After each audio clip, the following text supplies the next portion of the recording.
Lacson, may duda daw siya sa paglaho ni Goteza. Oh, 'di ba? Tingnan niyo guys.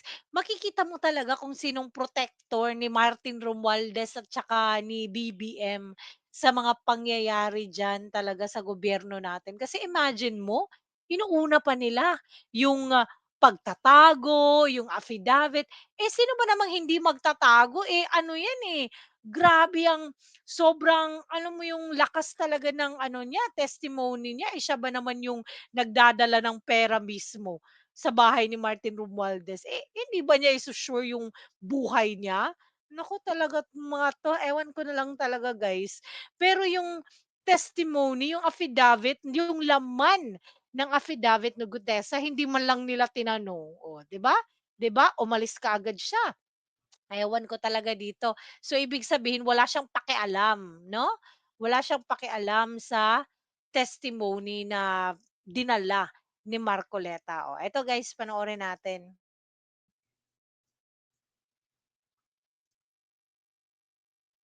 By his disappearance, and ano po yung current efforts right now to locate him? Well, uh, obviously, sincere yung efforts to locate him. Ano? Kasi yes to clarify yung kung meron siyang maidadagdag, idagdag niya. No?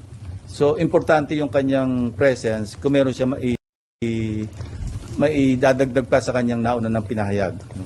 At Tingnan niyo, meron daw importante raw yung, ika-clarify, 'di ba? Yung mga ano niya, yung mga nasa affidavit niya. Pero nung time na nandun si Guteza sa Senado, walang nag-clarify, oh, 'di ba? Grabe talaga yung guys, walang nag-cross-examine. Meron yata pero parang isang question lang galing kay kanino ba yun, kay ano yata, Tulfo. Oo, yun lang. Oh, 'di ba? Naku talaga. saka concerned din kasi hindi na natin alam kung ano nangyari sa kanya. No? May mga claim na nasa marine compound, hindi naman pala. May mga at saka parang gusto ko rin malaman sa kanya, sino ba talaga yung naggawa ng affidavit mo? Tingnan Kasi mo. Oh, ginagawan talaga nila ng storya. Oh, 'di ba? So, meron silang nilalabas na naratibo na may gumawa ng affidavit ni Guteza na hindi talaga siya mismo yung gumawa ng affidavit na yun. Ewan ko talaga sa'yo, Lacson. Kaya pala sabi niya na lumalayo na daw sa alam mo yung mastermind, yung investigasyon sa Blue Ribbon. Ay naku, ewan ko sa'yo, Lacson. Kasi ayaw talaga nilang si Martin Romualdez yung ano, 'di ba, maturo.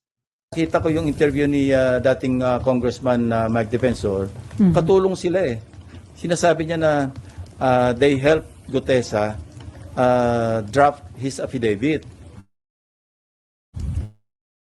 So kailan maklarify din yon. Hindi bang Ako guys, ilang beses ko napanood yung interview ni Mike Defensor at never niya sinabi na tinulungan nila siyang mag-draft nung affidavit na yun. Naku, talaga 'to si Lacson, manood ka ulit. 'Di ka yata nakikinig ng maayos, eh. Kasi nag-reaction ako dun, nag-react ako dun sa video ni Mike Defensor, eh. Naku talaga.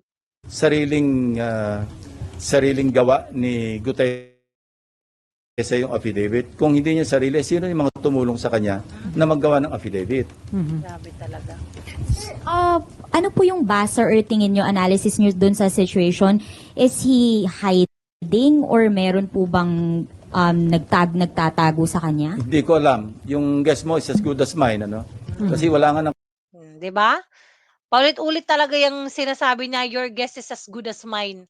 So, 'di ba sabi sabi ng reporter, "May nagtatago ba sa kanya?" Oh, 'di ba?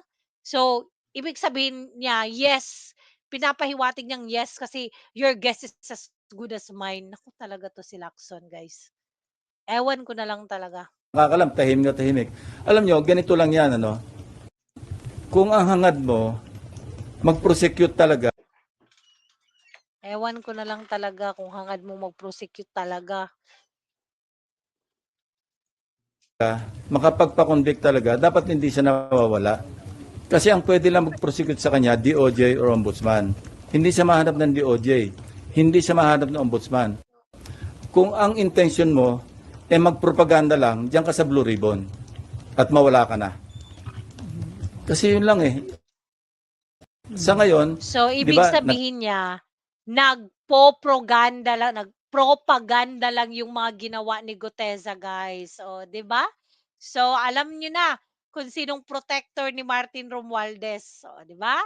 Alam niyo na, guys, klarong-klaro na talaga yung ano, yung mga ginagawa ni Ping Lacson. Grabe. Gusto niya lang talaga yung mga senador lang talaga yung makulong. Oh, 'yan yung gusto niya. Yung 67 congressman na sinasabi niyang kontraktor hanggang ngayon meron ba siyang nilabas? 'Di ba wala? Oh, asahan pa kayo niyan. Wala kayong maaasahan kay Lacson talaga. nagkaroon ng isipan sa mga kababayan natin na siya lang ang nakapag-implicate kay Speaker Romualdez. Yun ang Yung although kay Congressman na Saldico, hindi lang siya, ang dami pang ibang Nauna. nag-implicate sa kanya, nauna na.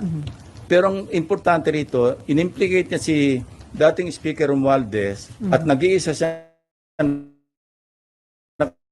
nakapag-implicate.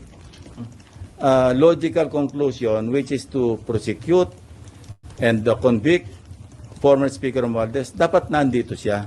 Hindi man sa Blue Ribbon, kung inisip niyang hindi siya makapagtiwala sa Blue Ribbon, humarap man lang siya sa DOJ, humarap man lang siya sa Ombudsman. Kung yun Ah, kasi gusto nilang baguhin. Baguhin yung testimony ni Guteza. Oh, gusto nila yang alam mo yung alam mo yung ginagawa sa mga telenovela, ano ba tawag diyan, sa mga opera, 'di ba? Tinatakot yung pamilya, yung kamag-anak, or babayaran, oh, 'yan yung gagawin nila diyan kaya talaga pilit nilang hinahanap. Eh, kung imbitahan niyo na lang na dumating sa Senate session, 'di ba? ang hangarin. So now, anong isipin natin? Bakit Blue Ribbon lang at pagkatapos ng isang pagsipot, nawala ka na?